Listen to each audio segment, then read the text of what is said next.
Deputado, vamos começar falando sobre o regime de recuperação fiscal, porque é a pauta principal.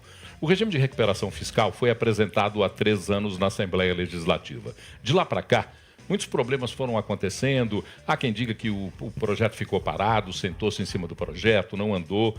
Quando você assume a presidência da Assembleia Legislativa, há uma disposição de começar a conversar sobre o regime de recuperação fiscal, a sua proximidade com o governo começa a ser, claro, mantendo a distância entre poderes, a função dos poderes começa a ser muito maior, mas ainda há estranheza da população. Por que é que não anda o regime de recuperação fiscal e por que tantos entes fora desse processo de discussão interferem nesse regime de recuperação fiscal, prejudicando a vida dos mineiros às vezes? Como é que você vê isso?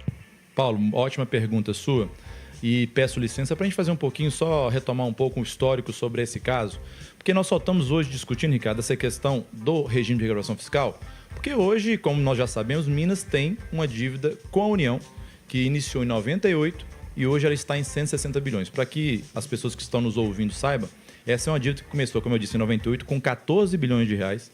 O Estado de Minas Gerais já gastou, já pagou do dinheiro do contribuinte 97 bilhões e ainda hoje nós devemos 160 bilhões. Então, o que aconteceu? Há 5 anos atrás, o último governador, o ex-governador Pimentel, no final do governo Pimentel, que até então vinha pagando parcelas dessa dívida, parcelas altas, como todos os últimos governadores pagaram, ele conseguiu eliminar no Supremo Tribunal Federal que suspendeu o pagamento dessas parcelas no final da gestão do Pimentel. Foi eleito o governador Romeu Zema e que nesses últimos 5 anos conseguiu, graças a Deus, e eu falo graças a Deus porque senão talvez nós teríamos um problema maior no Estado, conseguiu, não pagou, ou seja, teve a ajuda do Supremo nesse sentido para não pagar essa parcela.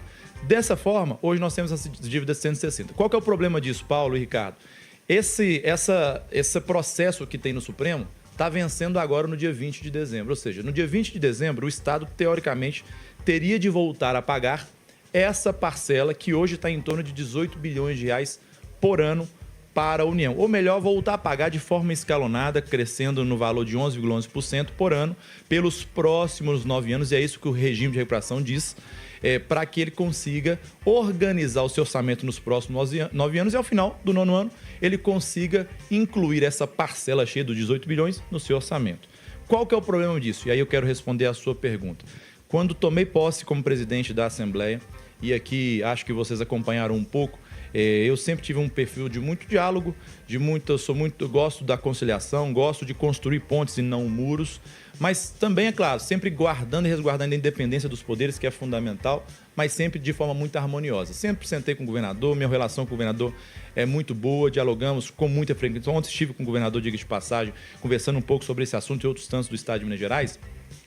Mas quando nós chegamos à Assembleia, o regime de recuperação já estava lá, arquivado, foi desarquivado, se eu não me engano, em junho ou julho deste ano, mas tinha algo que era importante, Paulo. Nós sabíamos que tinha o pedido de adesão ao regime na Assembleia, mas o Estado de Minas já tinha apresentado o plano, ou seja, o que ele iria executar nesse regime pelos próximos 9 anos, ao governo federal já em maio, e ninguém tinha acesso ao conteúdo desse plano.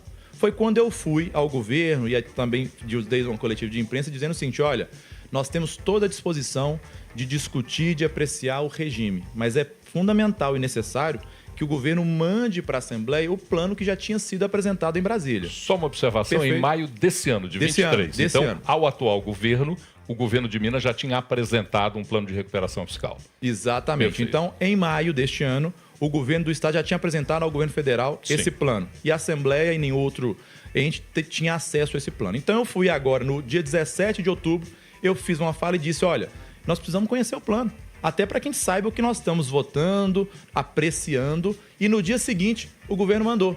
E no dia que o governo mandou, o projeto começou a tramitar dentro da Assembleia, agora praticamente dia 18 ou 19 de outubro.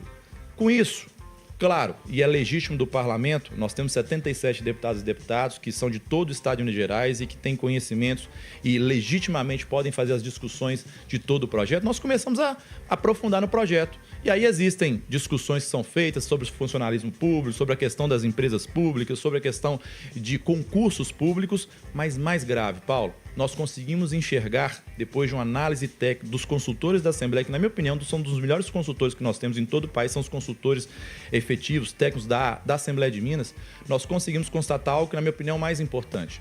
Com o regime de recuperação fiscal vigente no Estado de Minas Gerais, com todas essas medidas que, de uma certa forma, alguns deputados falam que são medidas duras para o Estado de Minas Gerais, ainda assim, no final dos 9 anos, essa dívida de 160 que nós estamos falando, ela não diminui, ela não ameniza, pelo contrário, ela aumenta para 210. Então, ou seja, nós nos deparamos com a situação que, olha, gente, tem um regime, nós temos duras medidas pelos próximos 9 anos, mesmo que necessárias, mas duras medidas, mas ao invés de nós resolvermos o problema da dívida, nós estamos piorando.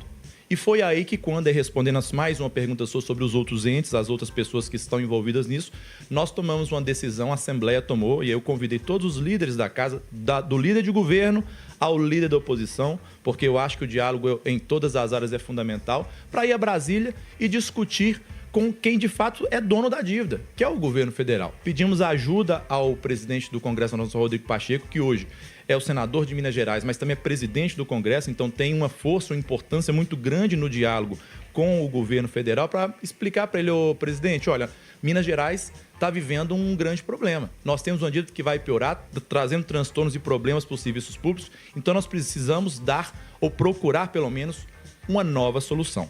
E aí foi quando tivemos com o presidente Lula, falamos da importância sobre isso, tivemos com o governador Romeu Zema, que também entendeu que se nós tivermos uma nova alternativa, essa alternativa será considerada também pelo governo do Estado para a gente não resolver o problema do regime, mas resolver de vez e, se Deus quiser, de forma definitiva, a dívida do Estado de Minas Gerais.